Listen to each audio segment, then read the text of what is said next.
I parked across the street again, watching her ascend to the same floor. This time, the man in the suit was already waiting with architectural plans spread out like a battle map. Through the giant windows, I saw her gesturing with enthusiasm, her face lit with determination. They had charts, maps, aerial views, and they kept circling back to one area again and again. My property, my farm, the exact plot that sat at the gateway to what any developer would call prime access. They weren't planning a community improvement, they were planning a takeover. That was when I met Maria Santos. Maria was an investigative journalist known for pulling back the curtain on shady land deals and quiet gentrification. When I reached out and mentioned Pinnacle, she didn't hesitate to meet. Tough, no nonsense, and armed with a folder thicker than Karen's rulebook, Maria had spent the last year tracking Pinnacle's movements across the county. Pinnacle operates through shell companies, she told me. They mask their acquisitions to avoid scrutiny, but the pattern is always the same: buy out just enough property, stir up neighborhood panic, then use insiders to apply pressure and force sales. She showed me documents linking shell corporations like Sunshine Property Holdings and Heritage Investment Group directly back to Pinnacle. According to her research, they had already purchased over 30% of the homes in Meadowbrook under fake names. The purchases were spaced out over 18 months to keep anyone from noticing. But what truly stopped me cold was the last file in her folder. Karen Whitfield had signed an exclusive consulting agreement with Pinnacle. Karen had signed her agreement with Pinnacle 6 months earlier. It promised her a $2 million payout if she could convince 90% of the remaining homeowners to sell within 2 years. The scale of the scheme was staggering. This wasn't about some petty feud over fish or vague concerns about neighborhood aesthetics. Karen was deliberately destabilizing the entire community to pave the way for a high-end luxury resort that would wipe Meadowbrook Estates off the map. My little farm wasn't just an annoyance to her plan, it was the last major roadblock.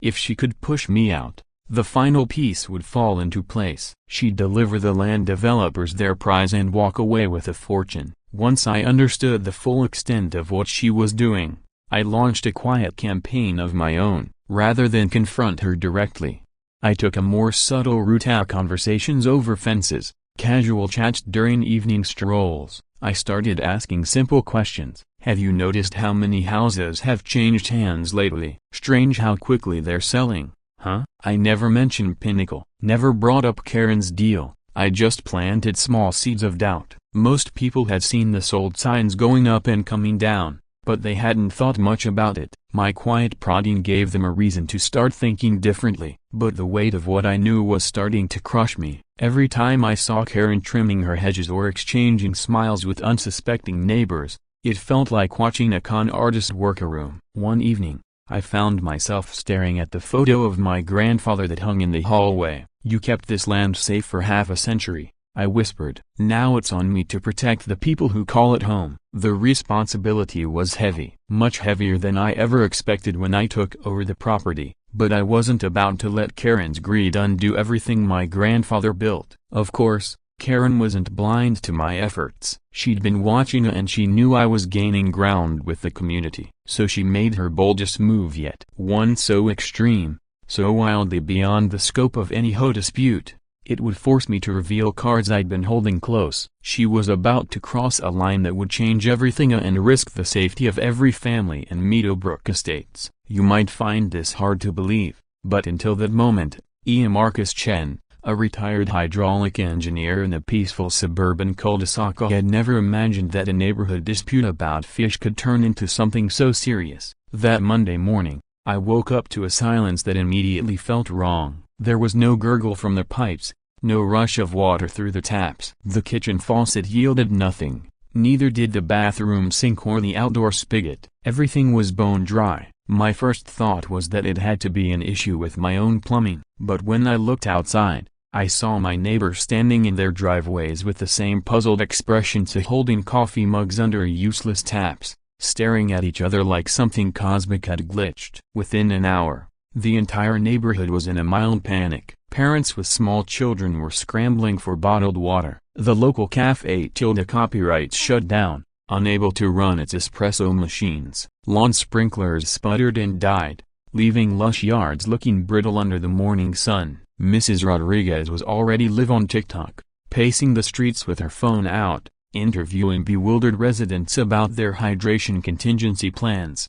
It was surreal watching a suburban enclave unravel over something as basic as water. As expected, Karen jumped at the opportunity. She called an emergency home meeting that evening and sent out an alarmist email blast with subject lines like, "Community water crisis, immediate action required, urgent investigation into potential contamination source." Her accusation was clear. The water shutdown was my fault. My fish farm, she claimed, had somehow polluted the system. The neighborhood needed to act now for their own safety. Somehow, she'd even gotten her hands on fake official documents claiming that harmful bacteria had been introduced into the water supply, allegedly due to unauthorized aquaculture practices on my land. That evening, nearly 200 residents crammed into the community center at twice its intended capacity. Tension rippled through the crowd. Parents clutched babies. Seniors looked visibly shaken. Karen stood at the front of the room like a commander rallying her troops. Her slideshow featured ominous charts and grim-looking graphs,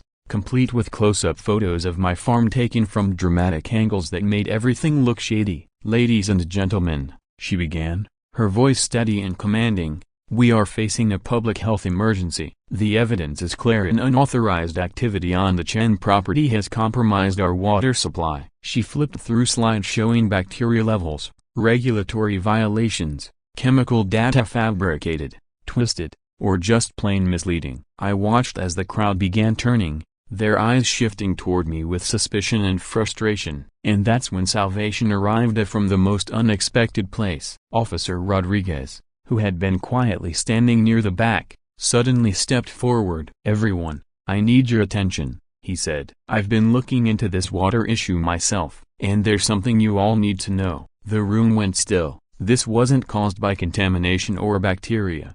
It was sabotage. He held up a stack of papers. "A maintenance crew was hired to service the system last night and they cut the main line. I have the work order right here." "And the payment?" He paused. "It came directly from HOA funds." A shocked murmur spread through the crowd. The instructions were clear. Isolate the line feeding Mr. Chen's property. But the crew mistakenly severed the main trunk that supplies the entire neighborhood. Gasps erupted. People began shifting in their seats. Karen's face drained of color. She tried to recover launching into damage control mode, but the damage had already been done. "If there was a maintenance error, it doesn't change the fact that we're dealing with a serious environmental threat," Karen snapped, though her voice had lost its earlier authority. You could feel the room shifting. People were no longer glaring at me, they were glancing sideways at each other, confused and beginning to question the story they'd been fed. This was my moment. I had hoped for a quieter resolution, one that didn't require public confrontation. But Karen had forced my hand by jeopardizing the well-being of every family here. I stood slowly, the room going silent as I rose. All eyes turned toward me. "I think it's time everyone knew the truth about the water rights in this neighborhood," I said calmly, nodding to Jake Morrison in the back. He stood up with a laptop and projector ready for this exact moment. As he sat up, the audience leaned forward in their seats, curiosity overtaking fear. Then the screen flickered on, and we began revealing what no one had expected. Deeds, contracts, legal documents dating back to 1952. Pages of water rights agreements and infrastructure ownership papers filled the screen, each one bearing official seals and signatures. And there, in black and white, was the truth. I wasn't just a fish farmer. I wasn't just a homeowner. I was the legal owner of the entire water infrastructure that served Meadowbrook Estates. Every pipe, every pump, every drop of water came from systems my grandfather had paid for and installed decades ago. The contracts were valid for 99 years. Ironclad, unbreakable. The reason you lost water, I explained to the stunned crowd, wasn't contamination. It was sabotage. Someone deliberately severed the main lineal hoping to blame me for it. A stunned silence followed. You could hear people breathing, the rustle of clothing as arms crossed and glances exchanged. Karen hadn't just tried to push me out. She had knowingly endangered 200 households to secure a payday. And now the entire neighborhood saw her for what she truly was. But Karen wasn't done yet. The second I finished, she leapt from her seat like she'd been jolted with electricity. Her face was red, her eyes wild. "This is all a lie!" she shrieked, her voice sharp and cracking. "You think these people are going to fall for fake documents? You're a con artist!" She stormed toward the projector screen, waving her arms, trembling with rage. The carefully maintained mask of calm authority was gone. Her control was slipping shattering in real time. "You forged these papers!"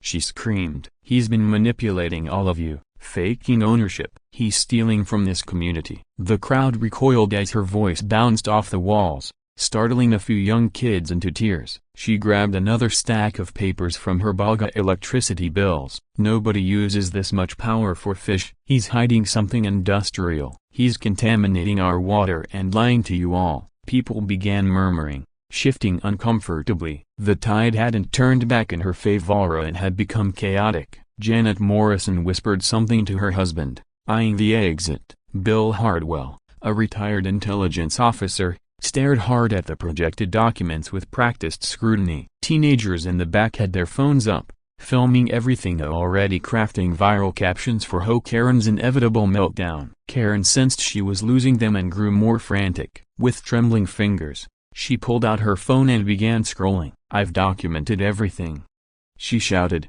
almost sobbing. "Photos, videos of this man's been stealing from us, avoiding taxes. He's got fake paperwork that probably cost $50 at Kinko's." That's when Maria Santos stood. The room stilled again. Maria wasn't just a resident, she was a well-known investigative journalist. She'd been sitting quietly in the back, observing, taking notes. But now her voice cut through the tension like a blade. "Mrs. Whitfield," Maria said, calm and commanding, "before you make more statements that could land you in legal trouble, perhaps the community would like to see some documents I've been reviewing for the past 6 months. She moved toward the projector, efficiently swapping her laptop into the setup. "I've been investigating Pinnacle Development's activities in this area," she said, "and I think it's time you all saw who's really been lying to you." The screen changed, and suddenly, Karen's narrative collapsed. It felt like watching a grandmaster sacrifice their queen, and not to lose, but to secure victory. "The truth is," David Pinnacle Jr. said, turning slightly toward the projected documents still casting light across the room, "we've been aware of Mr. Chen's water rights since our very first review. Our environmental team identified the 1952 contracts during initial due diligence." The audience shifted, stunned again. "What we didn't know," he continued, "was that our local advisor Mrs. Whitfield intentionally withheld this information. And worse, she manufactured instability within the community to depress property values." He let the weight of that sentence hang. Her conduct wasn't just unethical, it borders on criminal. "And Pinnacle Development will not be associated with such tactics." The turn was sharp, cold, corporate, and lethal. David explained that Karen had misrepresented herself as someone who could guide the neighborhood into cooperation, but instead, her deception had exposed the company to legal risk and damaged its public standing. "In truth," he added coolly, "we allowed Mrs. Whitfield to bury herself while we quietly compiled the evidence. This has allowed us to sever our ties without breach, protecting Pinnacle from a deal that should never have happened." Karen's face paled, her composure crumbling. She looked at David like she'd been betrayed, but in truth, she had simply been outplayed. The vote to remove her as HOA president followed within minutes. Of the nearly 200 residents present, only a dozen voted in her favor, likely due to confusion more than loyalty. The verdict was swift, unambiguous, and damning. Voices rose, furious about wasted funds, about putting children at risk, about the trust she had shattered. Harold Brennan, the retired plumber who'd questioned Karen from the beginning, was unanimously elected as the new president. His promise was simple: transparency and practical leadership. And yet, in the middle of her disgrace, I found myself offering Karen something she had never extended to anyone else: compassion. I stepped toward her slowly, where she sat broken and silent. "Mrs. Whitfield," I said quietly, "I know you've been facing serious financial hardship. That doesn't excuse what you did, but it explains why you may have felt cornered." The room hushed again. "Then I made a choice that shocked even me. I won't pursue legal action for the damage or the misuse of HOA funds. On 2 conditions. First, you owe this community a public apology. Second, You'll work with Harold to account for every dollar spent and return what can be returned to the HOA fund. Karen looked up at me, tears streaking her cheeks, and nodded slowly. She knew she'd been offered mercy she hadn't turned. The neighborhood didn't waste time rebuilding. Within 2 hours, I had the water system restored thanks to the backup lines my grandfather had installed long ago in case of emergencies just like this. The sound of water flowing again was met with tears and relief. Harold proved to be exactly the leader the neighborhood needed. He tackled problems with the hands-on wisdom of someone who'd rather fix a leak than argue about one. And Dolores Rodriguez, ever the social spark, declared herself the neighborhood's unofficial social media manager. Her TikTok series chronicled everything, from HOA corruption to community redemption. It went viral. "This," she said one day to her followers, standing proudly by my fish ponds, "is what happens when decent folks refuse to be bullied." I kept my promise. The fish farm became a learning center. Kids came by after school to study aquaculture. Families volunteered to help maintain the ponds. Clearwater Lake was designated a conservation area, complete with educational signs about its history and ecosystem. The lake, once the battleground, was now a symbol of unity. True to her word, Karen quietly left Meadowbrook within 2 months. 6 months later, I received an email I didn't expect. "Marcus, I want to apologize again for everything I put you and this community through. I've found a position with a nonprofit that helps neighborhoods protect their water rights. I think about the lessons I learned from Meadowbrook every day. Thank you for showing me there was a better way to face my struggles than destroying others in the process." Karen, one evening, sitting beside the lake, watching the fish glide through the water my grandfather once fought to protect, I thought about how much had changed. The community that once viewed me with suspicion now saw me as a neighbor and friend. The water, once a source of division, had become a shared treasure. I realized something then: power and wealth fade, but earned trust lasts. And courage, tempered by grace, carries more weight than fear ever will. So if you've ever been bulldozed by people with just enough power to make your life miserable, know this: you're not alone. That helpless rage, that feeling of being unheard, that's why we tell these stories. Marcus reminded us that brains beat bullying, that calm beats chaos, that truth can't stay buried forever, it always finds its way to the surface. J.A. Stories, we believe the underdog deserves their spotlight. If this story gave you that satisfying sense of justice, hit the like button and join our growing community. Subscribe for more stories where karma knocks louder and the good guys walk away stronger. Thanks for watching One Man vs. the Mailbox HOA. Because sometimes, a fish pond is all it takes to flood the lies out. Stop him, he's smuggling animals. Karen Whitfield's voice pierced the calm afternoon like a blaring siren. Her flawlessly polished fingernails pointed directly at me, as if I were some kind of outlaw. Within moments, sirens wailed and flashing blue lights bathed my pickup, illuminating the flailing carp in the truck bed like a bizarre crime scene. Neighbors emerged from their pristine homes, peering at me as if I'd just violated some sacred HOA doctrine. But none of them understood what I'd actually taken from that lake. It wasn't just fish, it was something their entire community quietly relied on every single day. Karen had just picked a fight with the only person capable of turning their tidy little paradise into a dust bowl overnight. Stick around because what follows is absolutely wild. Let's rewind a bit. I'm Marcus Chen. All I was doing was hauling a batch of carp from Clearwater Lake back to my family's fish farm. Everything was going smoothly until chaos erupted. It was a Thursday evening, just after 6. I'd been looking forward to a quiet drive home with a truck full of lively fish, splashing contentedly in their tanks. The lake sat on the edge of Meadowbrook Estates, a high-end HOA neighborhood where every blade of grass stood at attention and even the mailboxes wore matching coats of regulation beige. I'd lived there for about 3 months, ever since inheriting my grandfather's fish farm just outside the development. The shift from my former life as a corporate engineer to fish farming had been surprisingly sunny until today. I was securing the final tank when the commotion began. Karen Whitfield, president of the HOA and self-designated keeper of suburban order, marched toward me with a small brigade of nosy residents in tow. In her 50s, Karen always looked like she was on her way to a shareholder meeting even when she was prowling the block in search of rule violations. Her tightly pulled back blonde hair could probably deflect bullets, and her scowl could have frozen lava. Trailing behind her were the usual neighborhood watchdogs. Janet Morris, a yoga instructor in her 30s who approached every local issue like it was a spiritual emergency, and Bill Hardwell,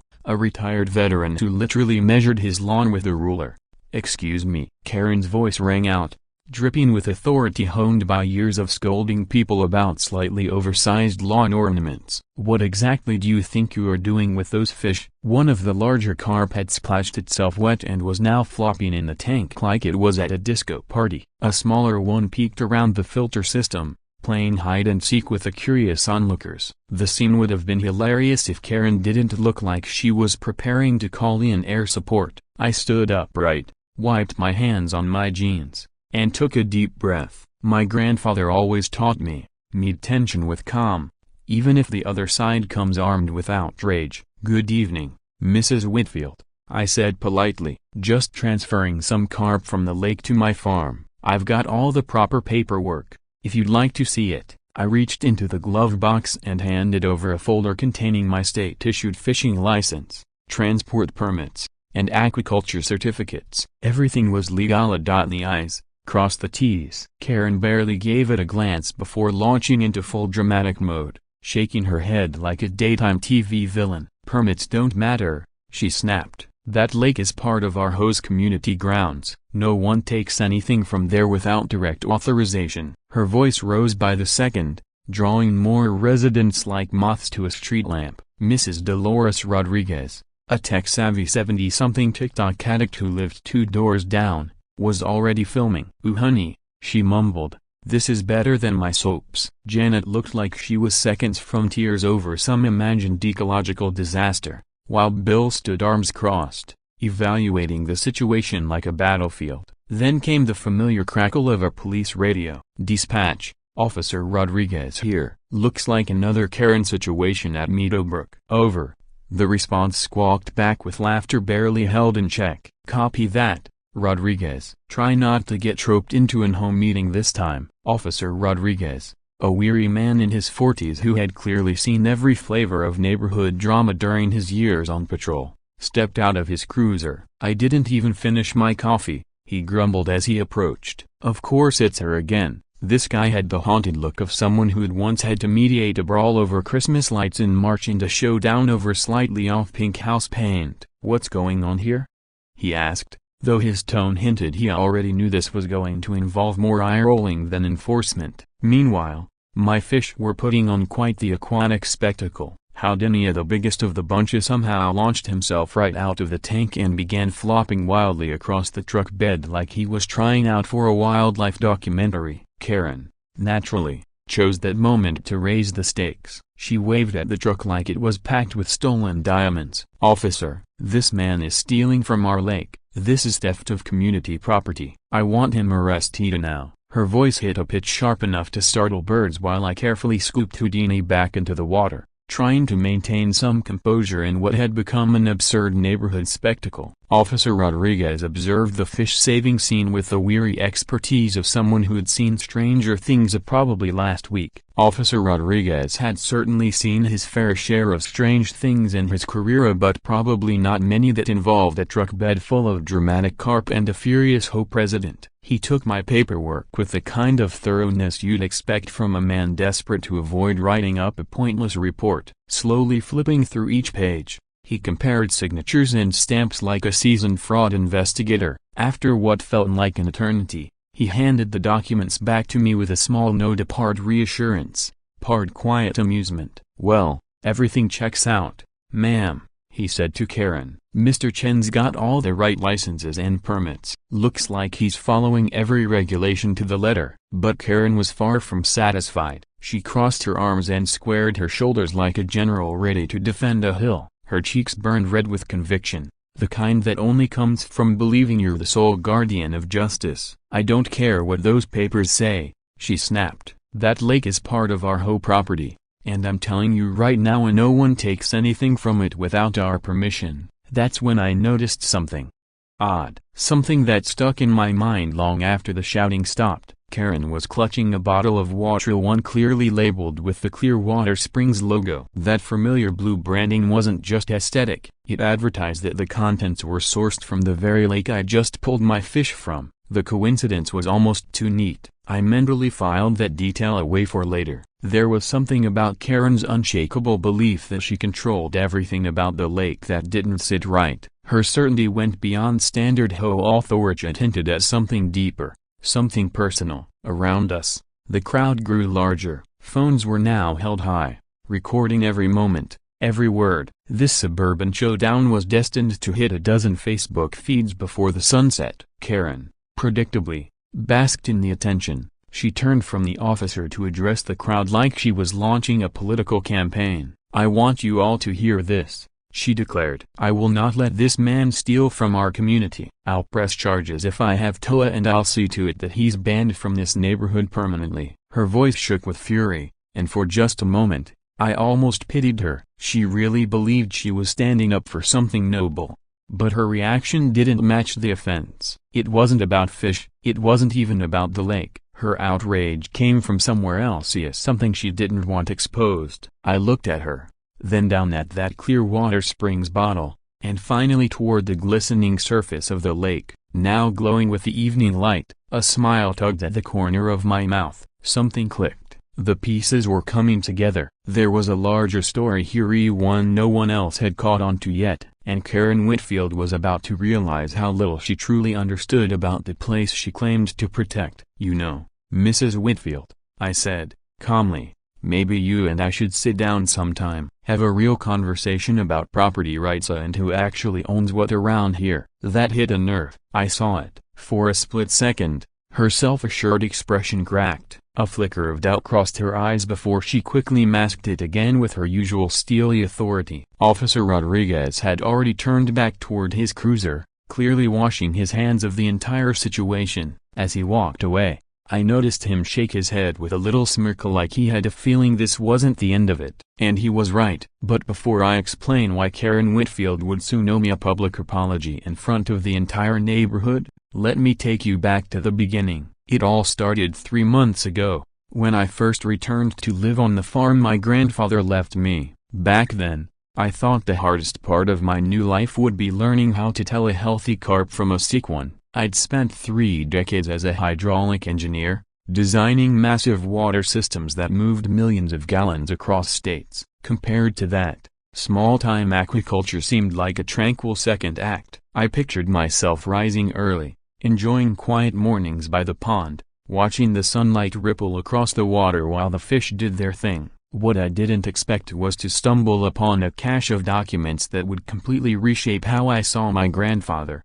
the lake, and the entire neighborhood. It happened during my second week cleaning out his workshop. I'd been avoiding his office. It felt too personal, like cracking open someone's private journal. The man had lived there for over half a century, and his workspace was buried under layers of old papers, dog-eared fishing magazines, and hand-sketched diagrams of pond upgrades. I was sorting through a dusty pile of receipts when I noticed something strange about his desk. One of the bottom drawers seemed off. It didn't go down as far as it should have. Curious, I pulled the drawer all the way out and found a false bottom hiding a hidden compartment. Inside was a sturdy metal lockbox that looked like it belonged in a 1950s bank vault. It was surprisingly heavy. I spent 20 minutes searching for the key, finally finding it dangling from a rusted nail behind an old photo of my grandfather, standing beside a much younger version of the lake. When I opened the box, I found stacks of yellowed documents sealed in waterproof sleeves. Each one was carefully preserved,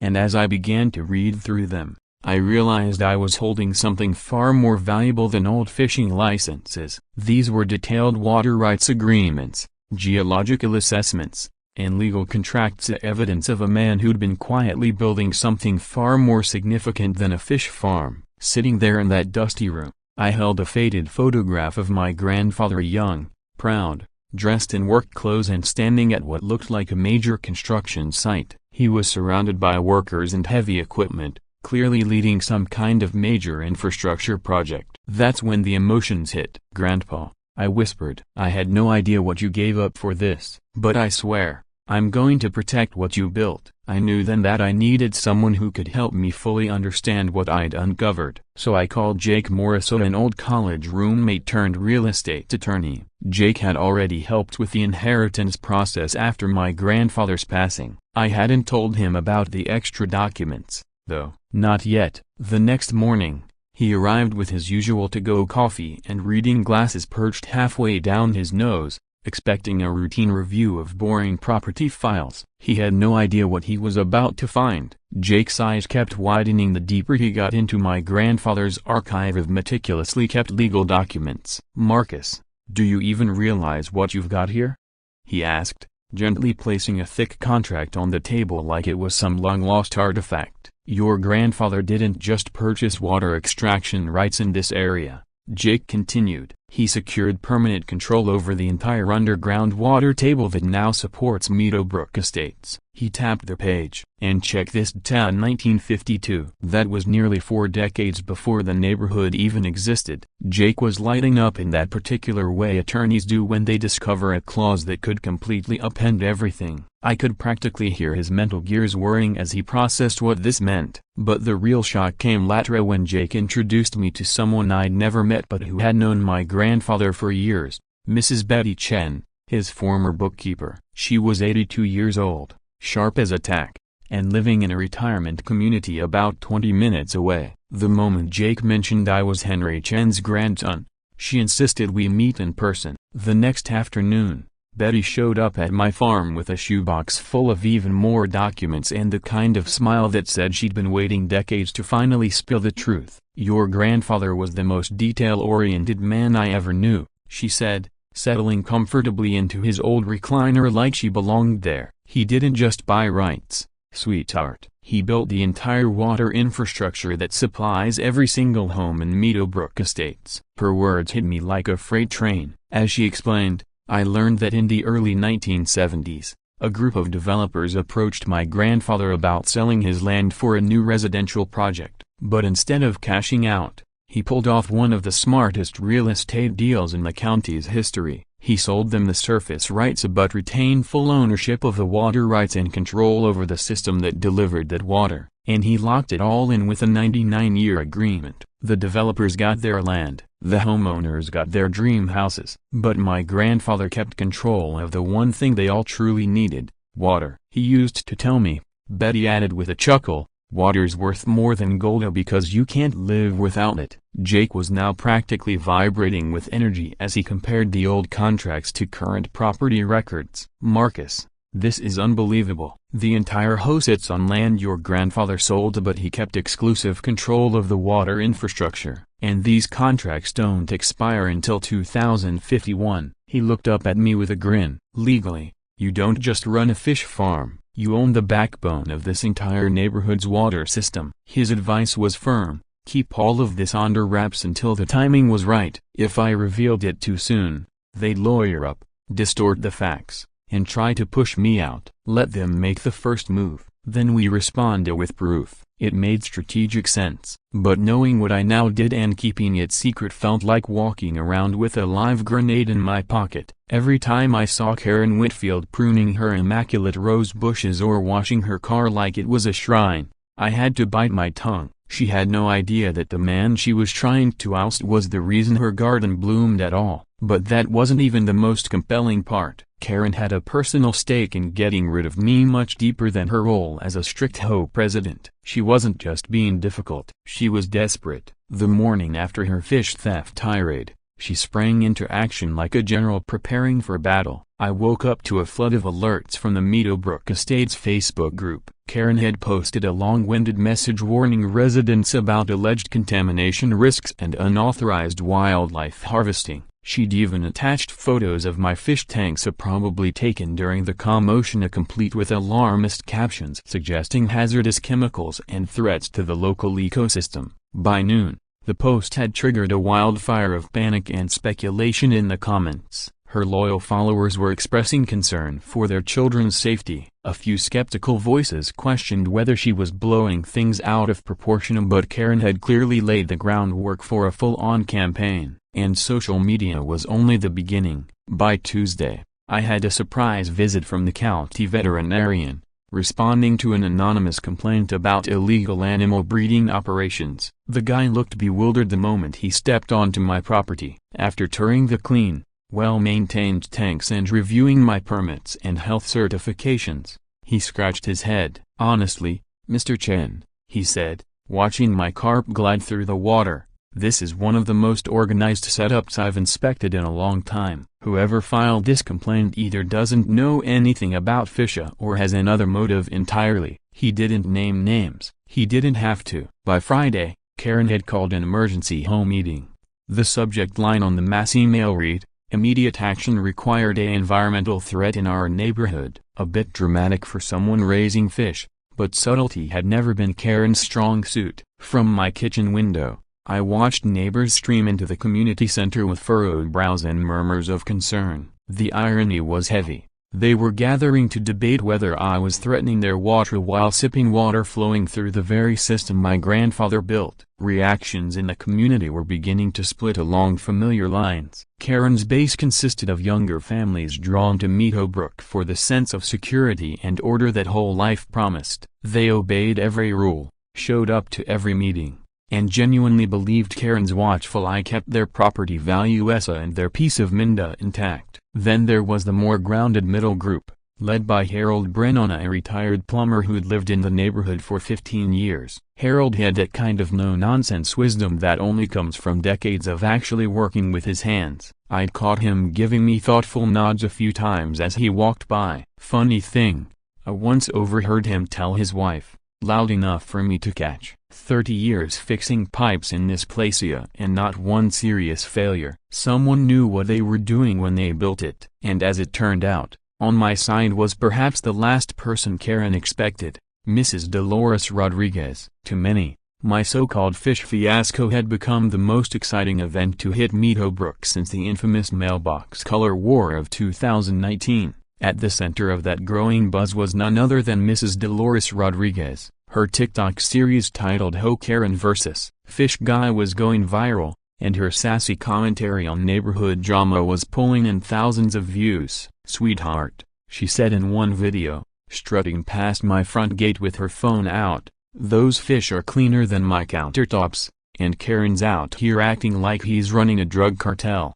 It might not have been the kind of support most people would expect, but it was powerful. Her videos swayed a lot of the younger residents, many of whom were starting to see Karen less as a protector and more as a problem. Meanwhile, I'd been keeping a closer eye on things, especially the strange patterns I was noticing around the neighborhood. For weeks now, I'd seen for sale signs pop up in front of houses, only to vanish within days. A few homes appeared sold, but oddly, no one moved in. Windows stayed dark, lawns grew long, mail piled up. Something didn't feel right. When I casually mentioned it to Mrs. Betty during one of her visits, her warm expression turned cold. "Marcus," she said, lowering her voice, "I've handled books for this community longer than most folks here have been alive. Karen's been meeting with a lot of people in tailored suits, and word ice a broken bar. She's sitting on more than $500,000 of debt from that messy divorce last year." That's when the picture began to clarify. Karen wasn't just overstepping her boundaries, she was protecting the crumbling facade.